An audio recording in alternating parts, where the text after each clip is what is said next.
Hani Trump dese ki yakın Los Angeles'ı yetmez diyor adam. Ya şey diyorlar. Efendim işte Trump demokrasiye böyle yapıyor, hukuku çiğniyor vesaire. Bizde ne kardeşim? Bizi ilgilendiren bir şey yok. Aklı, planı, hazırlanması, şusu, busunun İngiltere ve Avrupa ülkelerine ait olduğunu düşünüyor ama Amerika'yı söylemiyor. Buradaki birinci şüphe noktamız bu. Obama'da o, Clinton'da o, şu da o, bu da o. Bu öykü oradan gelip bir Avrupa oluşturdu, bir müesses küresel nizam oluşturdu. Çok güzel. O zaman niye tepiniyorsunuz bu konunun üzerinde? Bize ne? Hoş geldiniz. Evet. Hoş bulduk. Yine gündemden bir konudan konuşalım istiyoruz. Amerika Birleşik Devletleri'nde yaşananlar. Los Angeles. Confidential. Peki. Aslında yani sokak olayı mı, protesto mu, isyan mı? Protesto olaylar. Protesto diyelim. Aslında yayın öncesi şunu fark ettim Protesto biraz. olayları derken tabii niteliği açısından bir tarif getirmiyoruz. Çapı açısından getirmiş oluyoruz. Evet, biraz yabancı sokak olduğumuz belki bir olay. Sizin hep söylediğiniz bir söz vardır. Hani şaşırmayı unuttuk ya da şaşırmak biraz tehlikeli çıkan bir atıf. Ben de mesela çok şaşırmadım bu olayları görünce ama şaşırmalı mıyız? Nereden çıktı bu olaylar? Diğerlerinden farkı nedir? Ya da bundan sonra nereye gider? 2021'de kongre baskını olmuştu ya, ondan sonra buna şaşırmıyoruz. Bu onun sonucu ama arayı doldurmak gerekiyor. Yani şimdi bizim maşallah kanallarda da sabahtan akşama kadar bunun üzerinde tepiniyorlar ama sebep-sonuç ilişkisi kurabilen yok. Ya şey diyorlar, efendim işte Trump demokrasiye böyle yapıyor, hukuku çiğniyor vesaire. Bizde ne kardeşim? Bizi ilgilendiren bir şey yok. Ama eğer cevap bu değilse bunun bir tarifi gerekiyor. Neden bu oluyor? Ve neden şimdi bu oluyor? Kendi başına bir olaysa da tarif edilmesi gerekiyor. Değil ise daha çok tarif edilmesi gerekiyor. Bence bunun Trump'la ya da şununla bununla falan bilgisi yok. Bunun yerli yerine oturtulması için yani şöyle bir huyumuz var. Biz esasında sadece bize de ait değil ama biz daha çok seviyoruz bunun üzerine yatmayı. Yaşanan olayları müstakil kabul etme. Halbuki bu çok nadir olur. O kadar azdır ki yani en kötü ihtimal, en basit ihtimal insan karışır. Anlatabiliyor muyum? Yaşanan olayların çok küçük bir kısmı müstakil ya da bağımsızdır. Kendinden olur. Bunun dışındaki her şey belli bir akışa aittir. Bir sebep-sonuç ilişkisi vardır. O halde işte sen Amerika diyorsun da işte özünde Los Angeles'tan bahsediyoruz. Los Angeles olaylarının artık ona siz isyan mı dersiniz, kalkışma mı dersiniz, ayaklanma mı dersiniz, Suat Bey sokak olayları diyor. Kaç sokakta olduğuna bakmak mı istersiniz? Onları bir değerlendirmek gerek. Ben şunu ararım, bir akış çizebiliyor muyuz? Bence şu akışı takip edelim isterim. Önerim budur. Yani kendi içimizde bir teori geliştirebiliriz. Teori derken de sonuçta bağladığımız yer gerçekten bir teori mi değil mi? Onun üzerinde biraz konuşmak icap eder. Şöyle değil mi son dönemde yaşanan olaylar? İlk önce Kiev yönetimi Rusya'yı vurdu. Bunu nasıl vurdu da şöyle vurdu da helal o. Tamam okey. Sorun yok. Ertesi gün İstanbul'da zirve toplandı. Yani Ukrayna ile Rusya bir araya geldi ve bunun sonucunda bir şey çıkmadı. Bir esir değişimi, yani beklenen ateşkes ve hele barış gibi bir şey olmadı. Son derece kısa anlatıyorum. Herkes evlerine dağıldı. Ardından Elon Musk olayı patladı. Ardından da Los Angeles olayları. Yani Amerika'daki isyan, şu bu falan gibi saatlerce tartışılan konu patladı.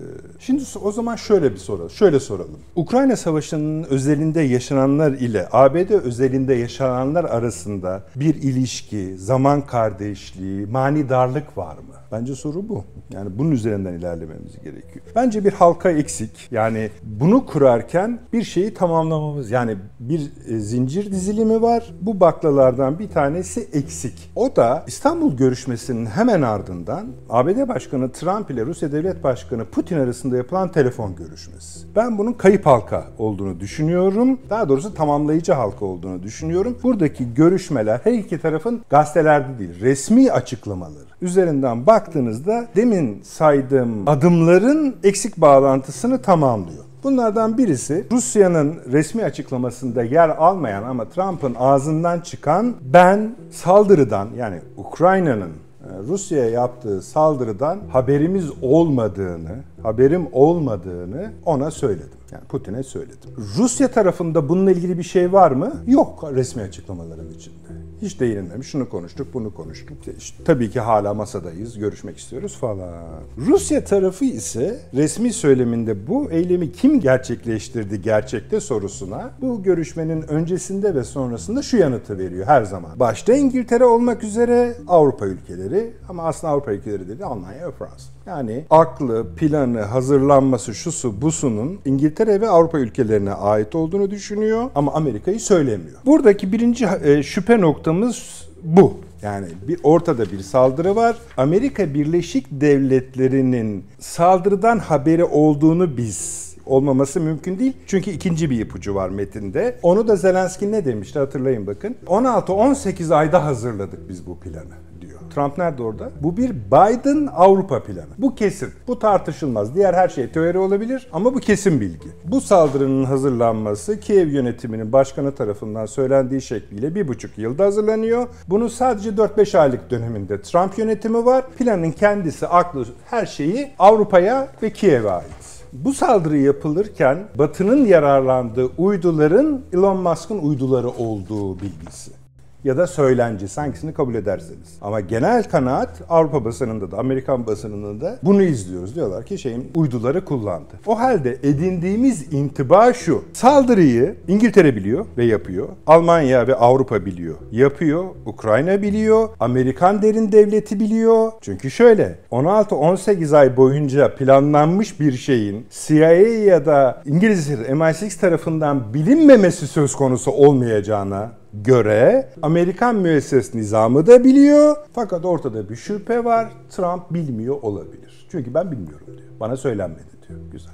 Teorideyiz hala. Problem yok. Bunun üzerine artı bir de kim biliyor bu hesaba göre? Bu fikir yürütmeye göre. Sonuçta fikir yürütüyoruz. Elon Musk biliyor. Nedet Bey, Elon Musk yani Kiev yönetimine karşı biri değil mi? Değil. Söylemleriyle yaptığı, Starlink veriyor. Okey, Rusya'yı destekleyen biri. Evet. Fiilen askeri destek veriyor mu? Hep verdi ve şu anda da veriyor. Sonuçta para meselesidir bu. Yani adam bir tane füze vermiyor. Ama sorarsanız mesela özel sohbetinde deseniz ki ya Zelenski gitse de bu işler çözülse falan ya aslında pek işe yaramaz bir herif. Gitse iyi olur. Der mi? Der. Okey, problem yok. Ama her uydu oluk gibi para getiriyor. Zaten bu fikir bize ait değil. Yani uyduların kullanıldığı aklı onlar söylüyor. Onlar söylüyor. Kimse de mesela çıkıp benim uydularım kullanılmadı demedi. Elon Musk bu kadar yaygın konuşulmasına rağmen. Her neyse. Demek ki bir de Elon Musk biliyor bu olayı. Yani bu dehşet bir, hala ben diyeyim teori olsun bu. Bu dehşet bir teori. Yani Trump'ın delirmemesi mümkün değil. Biden'cılar var. Nefret ettiği şu anki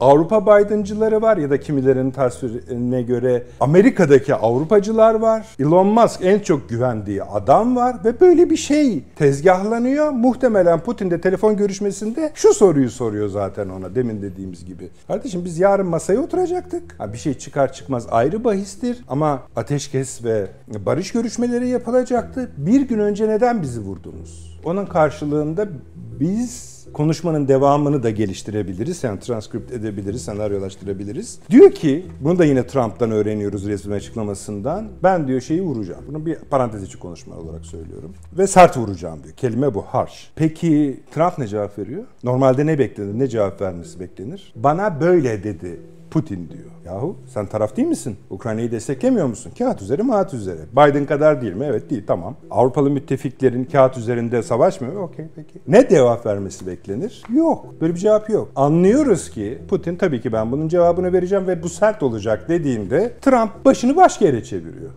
Vurma demez. Vurma dememiş olur ama vur da demez. Ama başını çevirmiş olması, başka bir konuya geçmiş olması, sessizleşmesi demek vur kardeşim. Yani çünkü bizi de sabote ettiler. Kadar gidecek. Aynı teori devam ediyor. Şimdi bunun arkasından geliyor. Yapışık olarak. Los Angeles ayaklanmaları geliyor. Biz aynı soruyu ben hatırlatayım. Neyi konuşuyoruz? Ukrayna Savaşı özelinde yaşananlar ile ABD özelinde yaşananlar içeride bir ilişki, zaman kardeşliği ya da manidarlık var mıdır? Buraya kadarki öykü bunu destekliyor diyelim. Bunu böyle kabul ederiz anlamında değil. Ancak şu hiç değil. Trump delirdi ki birçok kişi zaten deli olduğunu düşünüyor ve şöyle bir şeye karar verdi. Ben bu bir yerlerde olay çıksın, hatta bu Los Angeles olsun, ben de oraya yığayım, ulusal muhafızları ya da nihayetinde. Aslında şunu da söyleyelim, bugün salı, dün ve evvelsi gün bu konular çok konuşulmaya devam ediyor, bugün de ediyor. Biz belki daha sonra yayına girer diye söylüyorum. Zamanı işaretlemenin nedeni bu bugünün konuşmaları olsun diyedir. Bu kriz hala devam ediyor ve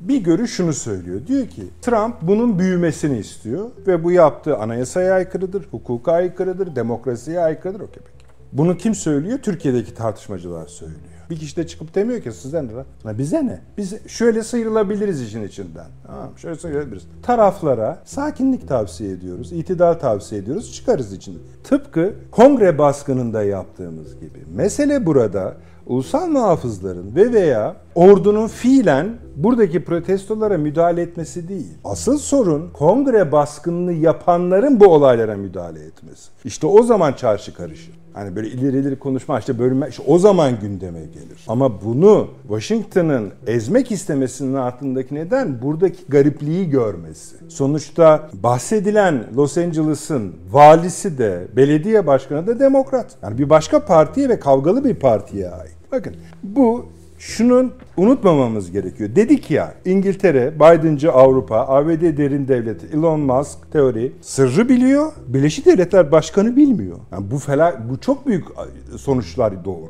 Sonuçlardan biri o. Ama bu olaya yapışık olan, ilişik olan olay Los Angeles olayları. Peki sebep ne buna? Bu şöyle, başından beri, Trump göreve geldiği andan beri yorma, yavaşlatma, bu bir tuzaklama, kumpaslama gibi girişimlerle hem iç siyasette hem dış siyasette, yani Avrupa'daki ortaklarıyla birlikte Biden'cı nizamın, Biden dememin sebebi şu, kolaylaştırdığı için. Bu çok ciddi bir geçmişe sahip. Obama'da o, Clinton'da o, şu da o, bu da o. Bu öykü oradan gelip bir Avrupa oluşturdu, bir müesses küresel nizam oluşturdu. Bizim sistem dediğimiz şeyin ta kendisi ve bu ikisi arasındaki kavgadan konuşuyoruz. Yani biz şunu mu konuşacağız? Yani bizim derdimiz bu mudur? Amerika'nın başında demokrasi sevmeyen bir adam var. Velev ki tamam öyle. Evet öyle. Gidiyor bir eyaletteki sokak olaylarını bastırmak için silahlı kuvvetleri kullanıyor.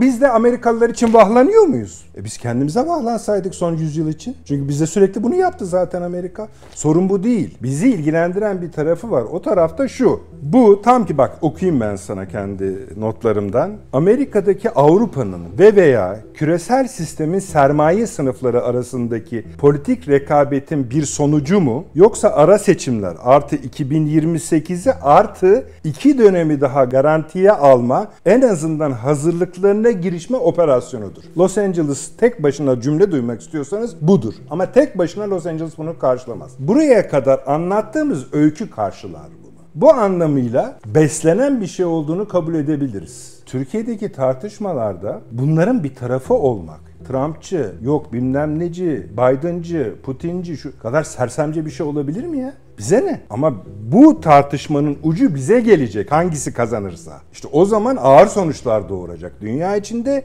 bizim içinde. Mesela diyor ki Trump, Elon Musk'la kavgasında, Biden'ın diyor, Elon Musk'ın devletle olan kontratlarını iptal etmemiş olmasına çok şaşırdım diyor. Ne kontratları? Bu uzay kontratları, NASA ile yaptığı kontrat, tekeli çeviren kontratlar. Yani milyarlarca dolarlık iş kontrat sözleşmelerini iptal etmemiş olmasına her zaman çok şaşırdım diyor. Hep çok şaşırdım diyor. Şimdi bu bizde nasıl tercüme edildi? Musk'a aba altından sopa gösteriyor. Değil mi? Bak senin kontratlarını, sözleşmelerini yırtarım. Ama aynı zamanda Biden'la Musk arasında ilişki kuruyor. Daha doğrusu Biden'cılarla Musk arasında ilişki kuruyor. Yani şimdi bunu çöpe mi atalım? Çok büyük bir veri mi? Hayır değil, ama bunların bütünü büyük veri. Şimdi önümüzdeki dönemde bunun akışını biz şöyle takip edeceğiz. 2 tane hedef koyduk Biden'cılar açısından ya da şöyle söyleyelim, küreselciler açısından. Buraya kadar gelen düzenin devam etmesini arzu edenciler açısından 2 tane hedef var. Amerikan ara seçimleri ve en önemlisi hepimiz için çok kritik. Yani Trump'ın seçilmesi dönemini hatırlayın, ne kadar biz önem vermiştik. Bu onu 20 ile çarpan 2028'de Birleşik Devletler'in başkanı kim olacak? Çünkü kim olacaksa dünyanın eğilimini belirleyecek. Bizdeki yanlışlık genellikle şu: başkana göre biz bir şey olduğunu zannediyoruz. Geçmişte böyle müktesebatımız olduğu için. Başkan kim oluyor? Birisi oluyor. O zaman bundan sonra ilişkimiz böyledir diyoruz. Halbuki yine notlarımdan söyleyeyim müsaade ederseniz. Bunu tekrar söylemek istiyorum. Yaşananların sebebi neyi bulmak için Trump'ın demokrasi karakterine mi bakacağız? Ya tamam, istediğinizi söyleyin. Ama şunu yapmayın. Aptal derseniz sizi kötü duruma düşürür bu.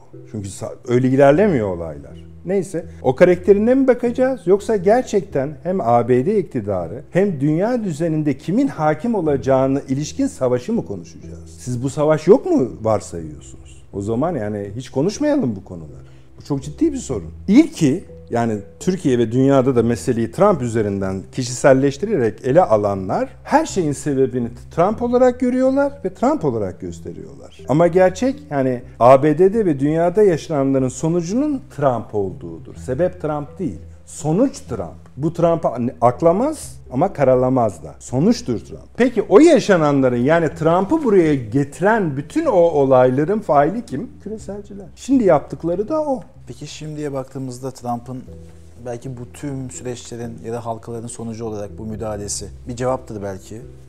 Kime cevap olabilir? Yani neden elini yükseltiyor Los Angeles'ta? Bence zamanla ilgili bir şey bu.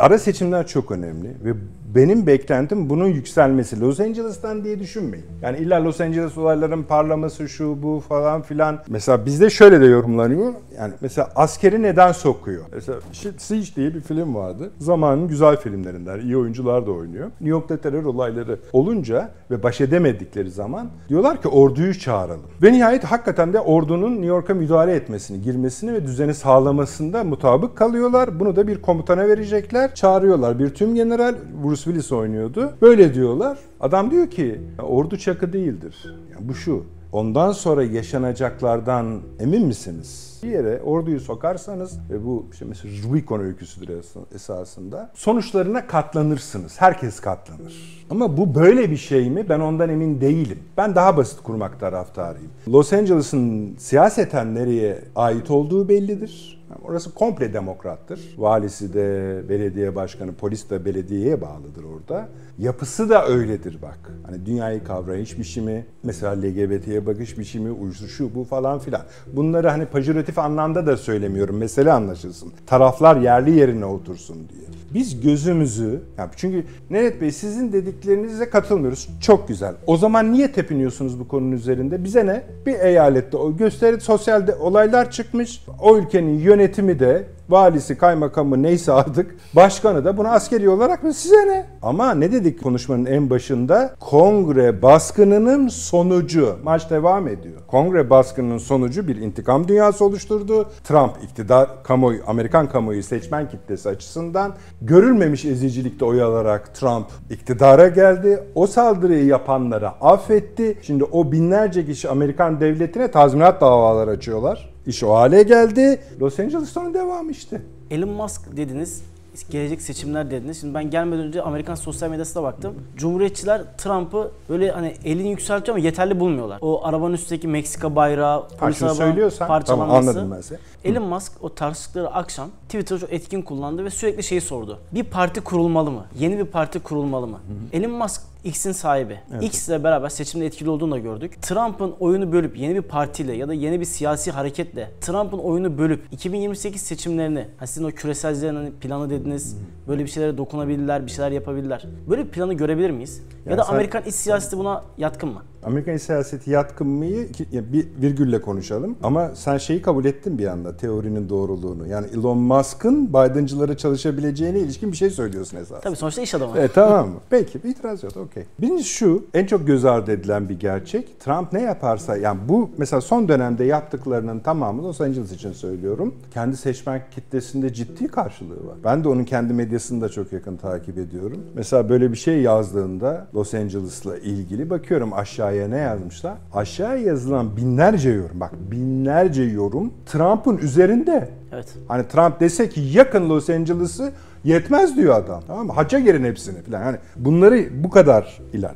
Yani siyaseten şöyle bir durum var. Ona oy verenleri derliyor, topluyor, konsolide ediyor ve hak veriyorlar. Yerlerinde bir değişiklik yok. Amerikan iç siyasetinin üçüncü bir partiye cevaz verip vermediğini, şimdi bu bence ileri bir konuşma olur ama benim konuştuğum bütün bu Amerika'yı takip eden akademisyen hocalarımız vesaire, benim güvendiğim insanlar bunun sosyal gerçekliğini, siyasal gerçekliğini çok zayıf olduğunu, biz de bir dönem bir iş adamı, isim vermeyelim, denemişti biliyorsunuz. Orada öyle bir şeyde sınırlı kalacağını, Trump'ın bu ikinci dönem seçilmesinde Elon Musk'ın katkıdasının olduğunu ama olmasa da Trump'ın seçileceğini. bu sefer de seçilmiş olacağını söylediler. Ben mesela bu söylediklerine katılıyorum. Elon Musk ciddi bir katkı yapmıştır ama o katkıyı tespit edebiliyorsanız ne kadar olduğunu bilmiyorum. Çıkardığınızda hala Amerika Birleşik Devletleri Başkanı'dır Trump. Yani bunu kazanacaktı. Bangır bangır geldi. Herkes biliyordu. Ben valla şeyden ölçtüm. Yani küreselcilerin yayın organlarındaki, oradaki Türklerin reaksiyonlarından anladım ben zaten geldiğini. Çok belliydi kazanacağı. Yani Los Angeles olayları tek başına ele aldığında hiçbir şey ifade etmez.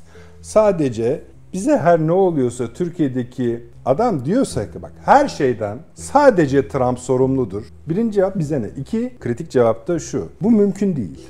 Her şeyden Trump sorumlu olamaz. Trump'ı getiren öykü bu. Trump'ı getiren öykünün sorumluluğu her şeyden o sorumlu diyenlerine aittir. Böyle bir şey olmaz. Kendini tarif, ya dünyadaki ülkelerde ve Türkiye'de böyle bir şekilde kendini tarif etme doğru bir şey mi?